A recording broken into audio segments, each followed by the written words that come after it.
یہ بات ہے اس عذاب کی جو آگ کا شعلہ بن کر ایک چچا اور اس کی بیوی کے مقدر میں لکھ دیا گیا۔ یہ بات ہے اس ذلت اور رسوائی کی جو ایک طاقتور سردار کے حصے میں آئی۔ محمد جادوگر ہے، اس کے گھر کے راستے میں کانٹے بچھا دو، اس کا چین برباد کر دو۔ آئے قریش کے لوگوں، یہ لڑکا جھوٹ بولتا ہے، یہ دیوانہ ہو گیا ہے۔ یہ بات ہے سورہ لہب کی۔ اکثر مسلم گھرانوں میں بچوں کو قرآن کا رٹا لگوا دیا جاتا ہے۔ معنی پتہ ہو نہ ہو، چاروں کل سورہ لہب سورہ فیل یاد ہونی چاہیے۔ شاید اسی وجہ سے آج قرآن ہمارے گھروں میں تو ہے لیکن دلوں میں نہیں ہے۔ کیا ہے سورہ لہب؟ کون تھا ابو لہب؟ کون تھی ام جمیل؟ اور ایسا کیا کر دیا ان میاں بیوی نے کہ اللہ سبحانہ و تعالیٰ نے ان کا نام لے کر انہیں قرآن میں ہمیشہ کے لیے مجرم ٹھہرا دیا؟ یہی سنا ہے ابو لہب کو بد دعا ملی ہے۔ دیکھنا وہ کامیاب نہ ہو۔ مگر اس سب کی شروعات اس صبح ہوئی جب حضرت محمد صلی اللہ علیہ وسلم نے کوہ صفا کے پہاڑ پر کھڑے ہو کر قریش کو پہلی بار علانیہ دعوت دی۔ روایت کے مطابق آپ صلی اللہ علیہ وسلم نے زور سے آواز لگائی، یا صباحا۔ کون ہے یہ آواز کیسی؟ تمہارا بھتیجا ہے، احد پہاڑ پر کھڑا ہے۔ لوگ جمع ہو گئے۔ تب آپ صلی اللہ علیہ وسلم نے پوچھا، اگر میں تم سے کہوں کہ اس پہاڑ کے پیچھے دشمن کا لشکر حملہ کرنے والا ہے، کیا تم یقین کرو گے؟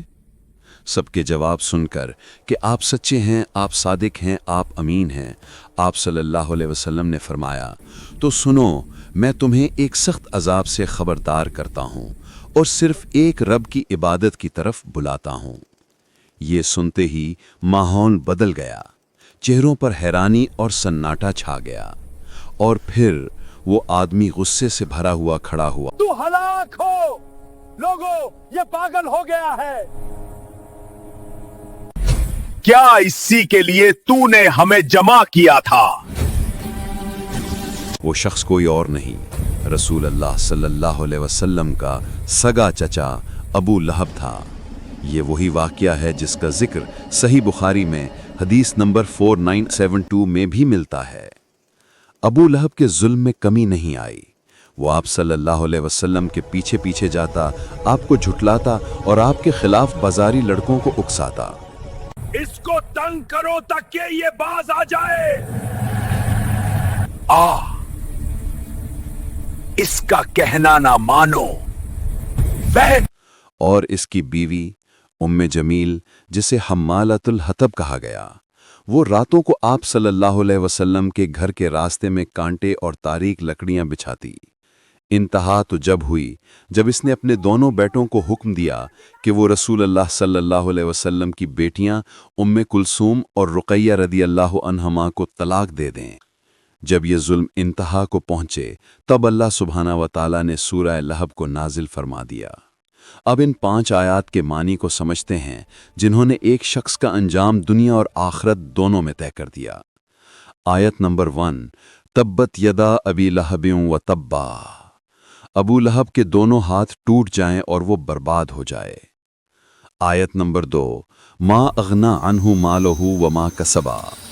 نہ اس کا مال اس کے کام آیا اور نہ وہ جو اس نے کمایا۔ دنیاوی انجام کا معجزہ۔ اس کے بعد وہ ایک وبائی مرض سے مرا۔ نفرت کے باعث اس کے اپنے بیٹوں نے بھی اسے چھونے سے انکار کر دیا۔ اس کو باہر پھینک کر آؤ۔ اور آخر کار دور سے لکڑیاں پھینک کر اسے دفنایا، کوئی چیز اس کے کام نہ آئی۔ آیت نمبر 3، سیصلی نارا ذات لہب۔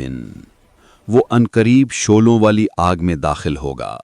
اللہ نے اسے اس کے نام کے مطابق جہنم کی بھڑکتی ہوئی شعلے والی آگ کا ایندھن بنا دیا، اور اس کی بیوی بھی جو ایندھن ڈھونے والی ہے۔ وہ دنیا میں نفرت کی آگ کو فیول کرتی تھی، لہٰذا جہنم میں اس کا عذاب یہ ہوگا کہ وہ اپنے شوہر کی آگ کو خود بھڑکائے گی۔